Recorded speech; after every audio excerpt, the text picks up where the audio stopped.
When the people saw that Moses was so long in coming down from the mountain, they gathered around Aaron and said, Come, make us gods who will go before us. As for this fellow Moses who brought us up out of Egypt, we don't know what has happened to him.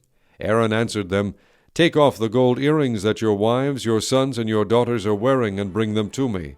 So all the people took off their earrings and brought them to Aaron. He took what they handed him and made it into an idol cast in the shape of a calf, fashioning it with a tool.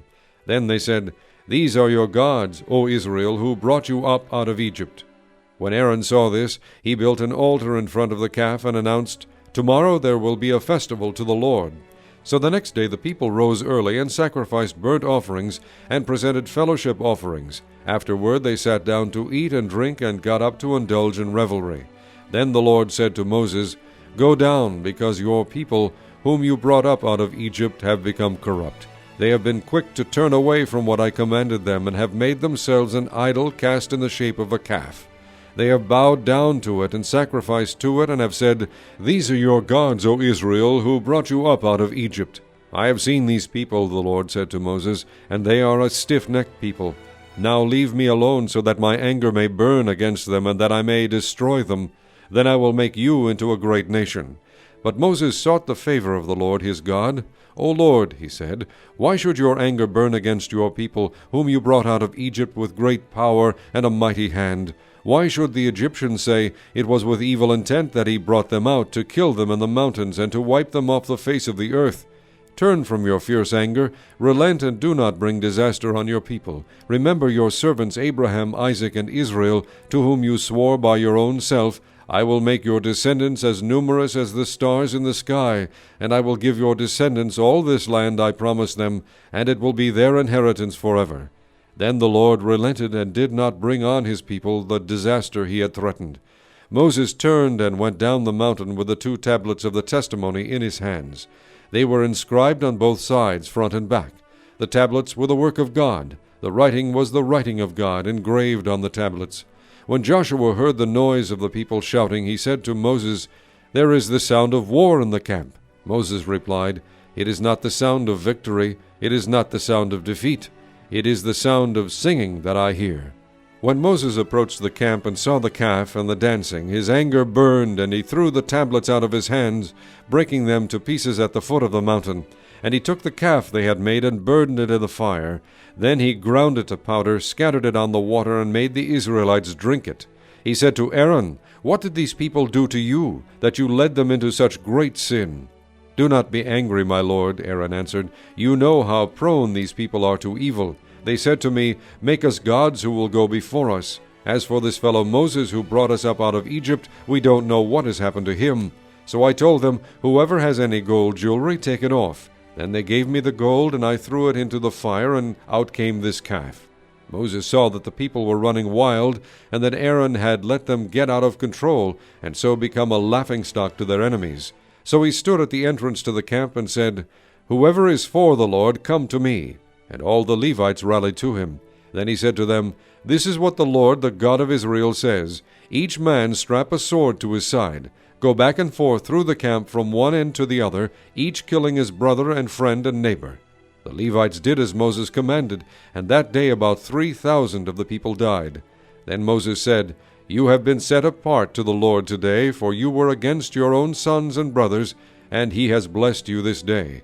The next day Moses said to the people, You have committed a great sin, but now I will go up to the Lord. Perhaps I can make atonement for your sin.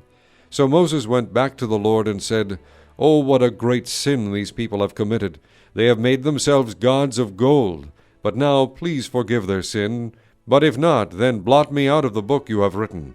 The Lord replied to Moses, Whoever has sinned against me I will blot out of my book. Now go, lead the people to the place I spoke of, and my angel will go before you. However, when the time comes for me to punish, I will punish them for their sin. And the Lord struck the people with a plague because of what they did with the calf Aaron had made.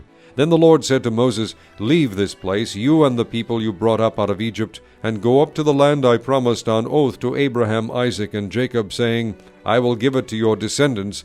I will send an angel before you and drive out the Canaanites, Amorites, Hittites, Perizzites, Hivites, and Jebusites. Go up to the land flowing with milk and honey. But I will not go with you, because you are a stiff-necked people, and I might destroy you on the way."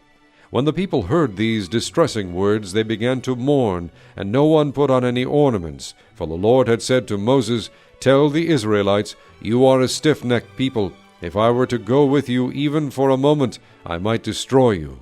Now take off your ornaments, and I will decide what to do with you." So the Israelites stripped off their ornaments at Mount Horeb. Now Moses used to take a tent and pitch it outside the camp some distance away, calling it the tent of meeting. Anyone inquiring of the Lord would go to the tent of meeting outside the camp. And whenever Moses went out to the tent, all the people rose and stood at the entrances to their tents, watching Moses until he entered the tent.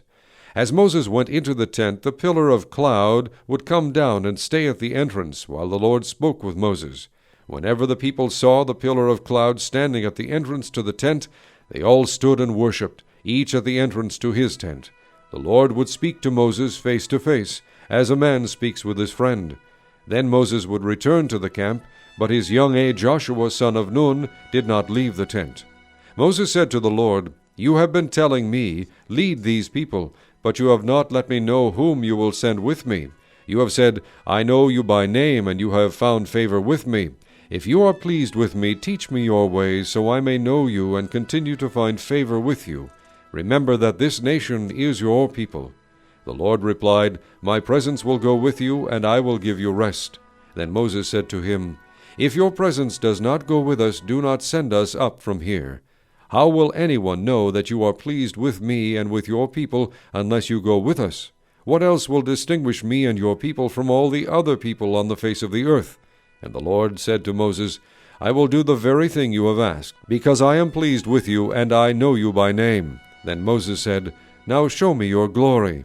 And the Lord said, "I will cause all my goodness to pass in front of you, and I will proclaim my name, the Lord, in your presence. I will have mercy on whom I will have mercy, and I will have compassion on whom I will have compassion. But," he said, "you cannot see my face, for no one may see me and live." Then the Lord said, "There is a place near me where you may stand on a rock. When my glory passes by, I will put you in a cleft in the rock, and cover you with my hand until I have passed by. Then I will remove my hand, and you will see my back, but my face must not be seen." The Lord said to Moses, "Chisel out 2 stone tablets like the first ones, and I will write on them the words that were on the first tablets, which you broke. Be ready in the morning, and then come up on Mount Sinai. Present yourself to me there on top of the mountain. No one is to come with you or be seen anywhere on the mountain. Not even the flocks and herds may graze in front of the mountain." So Moses chiseled out 2 stone tablets like the first ones, and went up Mount Sinai early in the morning, as the Lord had commanded him. And he carried the 2 stone tablets in his hands. Then the Lord came down in the cloud and stood there with him, and proclaimed his name, the Lord. And he passed in front of Moses, proclaiming, the Lord, the compassionate and gracious God, slow to anger, abounding in love and faithfulness, maintaining love to thousands, and forgiving wickedness, rebellion, and sin. Yet he does not leave the guilty unpunished. He punishes the children and their children for the sin of the fathers to the 3rd and 4th generation. Moses bowed down to the ground at once and worshipped. "O Lord, if I have found favor in your eyes," he said, "then let the Lord go with us. Although this is a stiff-necked people, forgive our wickedness and our sin, and take us as your inheritance." Then the Lord said, "I am making a covenant with you. Before all your people I will do wonders never before done in any nation in all the world. The people you live among will see how awesome is the work that I, the Lord, will do for you. Obey what I command you today. I will drive out before you the Amorites, Canaanites, Hittites, Perizzites, Hivites, and Jebusites. Be careful not to make a treaty with those who live in the land where you are going, or they will be a snare among you. Break down their altars, smash their sacred stones, and cut down their Asherah poles. Do not worship any other god, for the Lord, whose name is jealous, is a jealous God. Be careful not to make a treaty with those who live in the land, for when they prostitute themselves to their gods and sacrifice to them, they will invite you, and you will eat their sacrifices. And when you choose some of their daughters as wives for your sons, and those daughters prostitute themselves to their gods, they will lead your sons to do the same. Do not make cast idols. Celebrate the feast of unleavened bread. For 7 days eat bread made without yeast, as I commanded you. Do this at the appointed time in the month of Abib, for in that month you came out of Egypt. The first offspring of every womb belongs to me, including all the firstborn males of your livestock, whether from herd or flock. Redeem the firstborn donkey with a lamb, but if you do not redeem it, break its neck. Redeem all your firstborn sons. No one is to appear before me empty-handed. 6 days you shall labor, but on the 7th day you shall rest. Even during the plowing season and harvest you must rest. Celebrate the Feast of Weeks with the first fruits of the wheat harvest, and the Feast of Ingathering at the turn of the year. 3 times a year all your men are to appear before the sovereign Lord, the God of Israel. I will drive out nations before you and enlarge your territory, and no one will covet your land when you go up 3 times each year to appear before the Lord your God. Do not offer the blood of a sacrifice to me, along with anything containing yeast, and do not let any of the sacrifice from the Passover feast remain until morning. Bring the best of the first fruits of your soil to the house of the Lord your God. Do not cook a young goat in its mother's milk. Then the Lord said to Moses, Write down these words, for in accordance with these words I have made a covenant with you and with Israel. Moses was there with the Lord 40 days and 40 nights, without eating bread or drinking water. And he wrote on the tablets the words of the covenant, the 10 Commandments. When Moses came down from Mount Sinai with the 2 tablets of the testimony in his hands, he was not aware that his face was radiant because he had spoken to the Lord. When Aaron and all the Israelites saw Moses, his face was radiant, and they were afraid to come near him. But Moses called to them. So Aaron and all the leaders of the community came back to him, and he spoke to them. Afterward all the Israelites came near him, and he gave them all the commands the Lord had given him on Mount Sinai. When Moses finished speaking to them, he put a veil over his face. But whenever he entered the Lord's presence to speak with him, he removed the veil until he came out. And when he came out and told the Israelites what he had been commanded, they saw that his face was radiant. Then Moses would put the veil back on his face until he went in to speak with the Lord.